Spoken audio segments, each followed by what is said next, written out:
ಅಭಿನಂದನೆಗಳು ತಮಗೆ ಸಿಗಂದೂರು ಸೇತುವೆ ಲೋಕಾರ್ಪಣೆಗೊಂಡದ್ದಕ್ಕಾಗಿ. ಬಟ್ ಸಿಸ್ಟಮ್ ಹೆಂಗೆ ವರ್ಕ್ ಆಗುತ್ತೆ ಅನ್ನೋದು ಕೂಡ ಎಕ್ಸ್ಪೋಸ್ ಆಯ್ತು ಸರ್. ಅಂಥದ್ದೊಂದು ಸಣ್ಣ ಕಾಮಗಾರಿ ಅದು.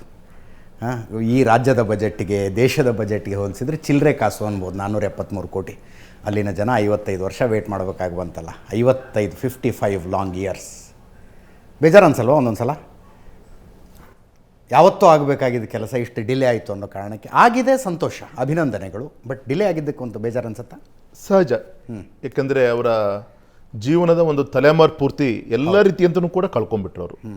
ಅದು ಅವರ ವೈಯಕ್ತಿಕ ಕುಟುಂಬ ಇರ್ಬೋದು, ಅವರ ಒಂದು ವ್ಯವಹಾರಗಳಿರ್ಬೋದು, ವಿಶೇಷವಾಗಿ ಮಕ್ಕಳ ಆರೋಗ್ಯ ಇರ್ಬೋದು, ಶಿಕ್ಷಣ ಇರ್ಬೋದು, ಉದ್ಯೋಗ ಇರ್ಬೋದು, ಈ ಸಂಪರ್ಕದ ಒಂದು ಕೊರತೆಯಿಂದ ಆ ಒಂದು ಭಾಗದ ಒಂದು ತಲೆಮಾರು, ಒಂದು 2 ತಲೆಮಾರು, 25 ವರ್ಷಕ್ಕೆ ನಾವು ಒಂದು ತಲೆಮಾರು ಅಂತ ಹೇಳ್ತೀವಿ, ಸುಮಾರು 2ರಿಂದ 3ನೇ ತಲೆಮಾರು ಅವ್ರ ಭವಿಷ್ಯವನ್ನು ಆ ಒಂದು ಕರೂರು, ಅಂಬಾರ್ಗೋಡ್ಲ ಅಂತ ನಾವೇನು ಹೇಳ್ತೀವಿ.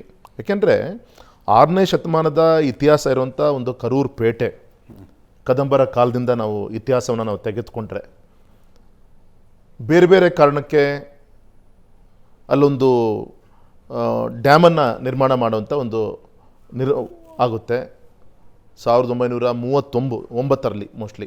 ಅದಾದಮೇಲೆ ಗೌರವಾನ್ವಿತ ಮಹಾರಾಜರು ಅಲ್ಲಿಗೆ ಬರ್ತಾರೆ. ವಿದ್ಯುತ್ ಉತ್ಪಾದನೆಗೋಸ್ಕರ ಅಲ್ಲಿಯ ಗಾಂಧಿ ಸೈಟ್ ಅಂತ ನಾವೇನು ಚೈನಾ ಗೇಟ್ ಮುಖಾಂತರ ನೀರನ್ನು ಕೊಟ್ಟು ಹೈಡ್ರೋ ಪವರನ್ನು ಜನ್ರೇಟ್ ಮಾಡಲಿಕ್ಕೆ ಗಮನ ಕೊಡ್ತಾರೆ. ಅದಾದಮೇಲೆ ಇನ್ನೊಮ್ಮೆ ಅನಿಸುತ್ತೆ ಆಗಿನ ಸರ್ಕಾರಕ್ಕೆ ಈ ಒಂದು ಲಿಂಗನಮಕ್ಕೆ ಜಲಾಶಯನ ಕಟ್ಬಿಟ್ರೆ ಇನ್ನೂ ಹೆಚ್ಚಿಗೆ ವಿದ್ಯುತ್ತನ್ನು ಈ ನಾಡಿಗೆ ಕೊಡ್ಬೋದಲ್ಲ ಅಂಥೇಳಿ ಆ ಒಂದು ಪ್ರಯತ್ನ ಆಗುತ್ತೆ. 1969ನಲ್ಲಿ ಆ ಲಿಂಗನಮಕ್ಕಿ ಜಲಾಶಯ ಸಂಪೂರ್ಣ ಆಗುತ್ತೆ. ಆದರೆ ಆ ಲಿಂಗನಮಕ್ಕಿ ಜಲಾಶಯ ಕಟ್ಟಿದಂಗೆ ಮೊದಲು ಮೆಡನೂರು ಡ್ಯಾಮನ್ನು ಕಟ್ತಾರೆ. ಅದಾದಮೇಲೆ ಲಿಂಗನಮಕ್ಕಿ ಜಲಾಶಯವನ್ನು ಕಟ್ತಾರೆ. ನೀರಿನ ಮಟ್ಟ ಅಂದರೆ ಹೈಡ್ರೋ ಪವರ್ಗೋಸ್ಕರ ಏರ್ಸ್ಕೊತಾ ಹೋದರು ನೀರಿನ ಮಟ್ಟವನ್ನು.